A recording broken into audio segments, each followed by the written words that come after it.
The movie opens with lonely British scholar Alethea while traveling to Istanbul, where she will give a conference about the connection between sciences and myths.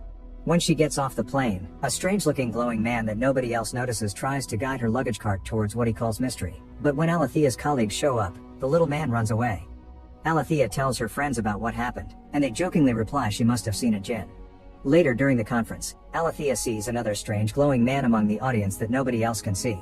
When she begins explaining that the old gods became what we know as science and old myths are now metaphors, the weird man calls it rubbish and jumps on her, making her pass out. She wakes up only minutes later and her colleagues take her to her room while the audience offers a round of applause. After the conference is over, Alethea goes downtown to visit antique shops, ignoring her friends' worry and promising she feels fine. In one of these many shops, she finds a curious little blue bottle and decides to buy it instead of anything fancier. The next morning in the hotel, she washes the bottle and finally manages to open it, which releases a djinn that takes up most of the room's space. After trying different languages, Alethea discovers Jinn speaks Greek, and he gets to explain she mustn't fear him. He's beholden to her now and he'll grant her 3 wishes, although she can't ask for more wishes: eternal life, or the end of all suffering. While he talks, Jinn touches all the things around the room, turning on the TV and quickly getting to learn English through its transmissions. Then, Jinn asks Alethea for the wishes of her heart's desires, but Alethea is uncomfortable with the concept and needs to think about it. First, she shares part of her story that she's never told anybody. When she was a kid studying in an all-girls boarding school, she was already a very solitary person. One day, a mysterious supernatural boy began visiting her and keeping her company whenever she was having a hard time, telling her stories in a language only the 2 of them could speak. Not knowing for how long he'd stick around, Alethea began documenting everything about this boy, but the more realism she tried to insert, the more she started to doubt and she began feeling silly. After a while, she burned it all in the school furnace, and since that day, she didn't see the boy anymore. The conversation is interrupted by the arrival of Alethea's breakfast, although she doesn't open the door until Jinn disappears. After putting on the "Don't Disturb" sign on the doorknob, Alethea turns around to find out Jinn has reduced his size and transformed the humble hotel breakfast into something more extravagant. To buy some time until she decides on a wish, Alethea asks how Jinn ended up inside her bottle, and he explains that's his 3rd incarceration because he's always been a fool falling for conversations with women. It all began when Jinn got in a relationship with his cousin Sheba, the queen of the land, who was half Jinn and had a thick glade of black hair on her legs. Jinn was her plaything and her confidence, but he still felt free because he was allowed to come and go as he pleased. He hoped he could become her husband one day, but unfortunately, things changed with the arrival of King Solomon, who crossed the deserts just to woo her. Jinn warned Sheba against him, and she promised no mortal could ever conquer her, but eventually she gave in to his charms and even removed her leg hair with wax to spend the night with him after the wedding. However, Solomon could sense Sheba's connection to Jinn, and using his magic skills, he imprisoned him inside a brass bottle and tossed it to a bird that dropped it in the middle of the Red Sea. Jinns don't sleep, so for the first 100 years, he raged against his fate and prayed for freedom to every god under the sun. In the end, he tricked himself and prayed to remain in the bottle, hoping that pretending to yearn for nothing would get rid of the pain. Unfortunately for Jinns, not having wants is the closest thing to death.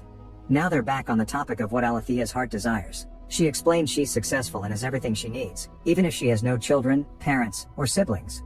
She used to be married to a man she met at school, but after she had a miscarriage, their relationship broke and they got a divorce. Her husband moved out with a new lover, and to this day, Alethea still keeps a few of his things in a box in the house. Some time ago, her husband had told Alethea that she was incapable of reading feelings, and she agrees. The way her brain is wired makes her smart but also causes her solitude. This is why she likes stories. She can find feelings through them. Still, Alethea doesn't want her husband back. She felt freedom when she divorced. But as a storyteller, she's heard too many stories about Jinn's wishes always having a catch or cautionary tales that don't end happily. Jinn swears he's honorable, but Alethea doesn't listen and wonders if she can make no wishes at all. This causes Jinn to swell up in pain, confirming that wishes must be made to avoid bad consequences, and to prove the point further, Jinn tells Alethea the story of his 2nd incarceration. Fishermen found the bottle inside a fish, but because it was covered in a hard layer, they thought it was a rock and threw it away. The rock changed hands many times until it ended up as part of a wall, where Gultan found it while trying to climb up to spy on Prince Mustafa. Gultan lived as a slave in the palace's courtyard of the concubines and fainted when she opened the bottle to find Jinn. When she woke up, she quickly knew what to wish for. She wanted to be one of Mustafa's concubines. Jinn granted her the wish, and Gultan got to enjoy her new life after hiding the bottle under a heavy floor tile in a secret bathroom. While waiting for the other 2 wishes to come, Jinn wandered the place and learned about humans. That's how his attention fell on Hurrem, who was the Sultan's favorite slave. As a master manipulation, Hurrem sought to protect the throne in favor of her own sons instead of Mustafa, so she kept lots of eyes spying on the prince.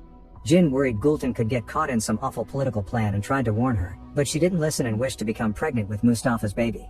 Meanwhile, the Sultan's warriors were worried about their leader becoming too soft for his position and were considering undermining him.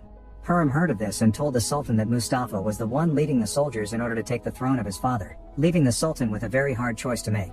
During all this, Gultan never tried to lay low. In fact, she paraded her swollen belly around the palace, certain that she was carrying the next prince. The Sultan heard about this and finally made his choice. He called Mustafa to his tent and killed him without even asking him about his loyalties. As soon as he learned of this, Jin went to see Gultan to warn her they would come for her next and asked for the third wish, but she didn't believe him and run away straight into the assassin's hands. Jin tried to help her, but one of the assassins was a follower of the devil Iblis and had the power to block him. Gultan was thrown into the sea, and while Jin jumped to rescue her, it was already too late. Now, because of a third wish unperformed, Jin was tethered to this world, unable to go to the realm of the Jinn until he could find another master. Alethea finds this story very ironic because it's exactly the kind of cautionary tale she has been talking about where you're taught wishing has bad consequences. Jin points out once again that making no wishes equals dooming him, and continues his story to back up his reasoning. After Gultan's death, Jin wandered as an invisible force while his bottle stayed hidden under the floor tile. For 100 years, he tried to get people's attention to no avail, until one day, Princes Murad and Ibrahim were able to feel his presence and found the secret bathroom. They almost got to push the floor tile up, but they were interrupted by their mother Kosum, the Sultan's widow. Murad had long hair on his legs, indicating he was Sheba's descendant, so Jin tried to follow him around to get his attention again. Unfortunately, Murad had to take over the throne at 14 and his life became all politics.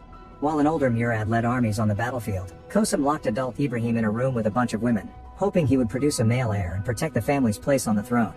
Ibrahim loved the idea of spending every day with women, and he chose voluptuous and immense beauties, believing that the more flesh the bigger the pleasure. When Murad returned to the palace after the war, his soul was rotten with blood and trauma. Worried about possible competition, he thought of murdering Ibrahim, but Kosum stopped him just in time by pointing out Ibrahim is too lazy to plan a riot.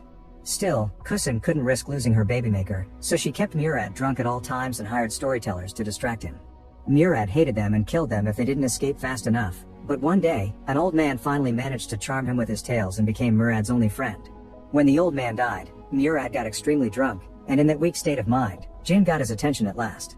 While Murad got to find the abandoned secret bathroom again, unfortunately, he was too weak to even open the door, and afterward, Murad drank until he didn't wake up ever again.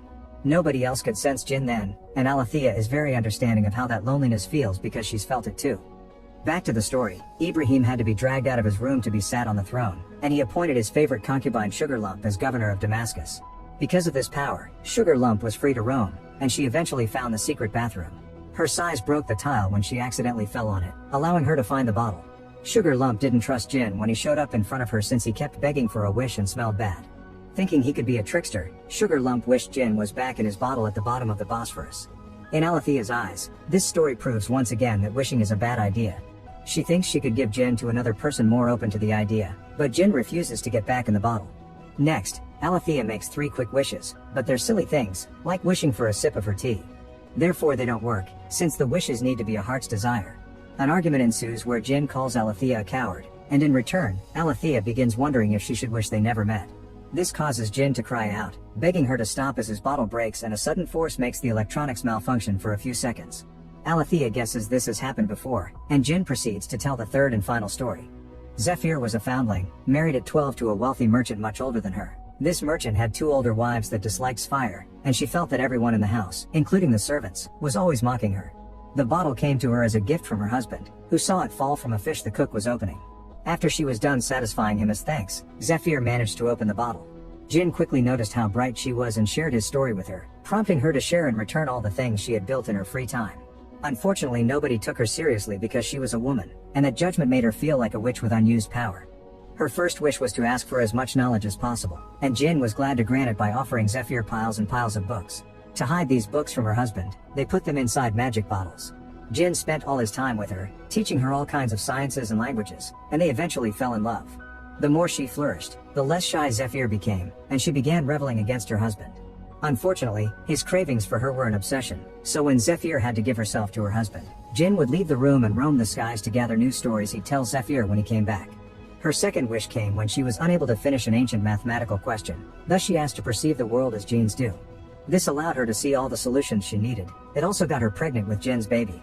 He was incredibly happy with her and didn't want to leave for the realm of Jin anymore, so he stopped Zephyr from making the third wish.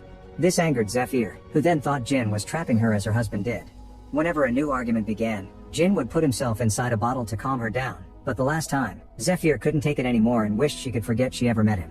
Magic allowed her to forget it all in an instant, and Jin once again got stuck inside a bottle.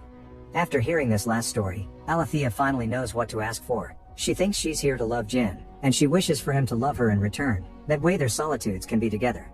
Jin accepts and they spend a lovely night together. The next day, Alethea has to go back to her home in London and offers Jin a new bottle so he can travel with her. At the airport, she tries to keep the bottle in her pocket, but the scanner detects it and security makes her put it on the tray. Alethea almost has a breakdown thinking the scanner or the conveyor belt would break the glass, but thankfully the bottle survives the inspection. Once they arrive, Jin has to get used to the big city because all the constant noises and electric waves in the air overwhelm his senses. The two of them begin a peaceful content life together, and whenever Alethea has to work, Jin takes the chance to sneak around to watch humanity's latest inventions, like advanced surgery techniques and the collider. One afternoon, Alethea comes home from work and finds Jin in the basement sleeping, which he isn't supposed to do. His body is slowly becoming ashes because of the effect the city is having on him. Thus Alethea uses her second wish to make him speak again. Then, the two of them have an important conversation where Alethea realizes she shouldn't have forced love between them, so she decides to finally set Jin free. The bottle breaks and Jin returns to his original realm after Alethea falls asleep. The next morning, she puts the few things Jin got to use inside a box and puts it away next to her husband's. 3 years later, Alethea has finished writing and illustrating a book with all of Jin's stories. Suddenly, she's surprised to see Jin show up in front of her. Now that he's healthy again, he can visit her from time to time, helping her chase her solitude away in a more natural way. Make sure to subscribe and turn on notifications so you can watch more videos like this. Thanks for watching.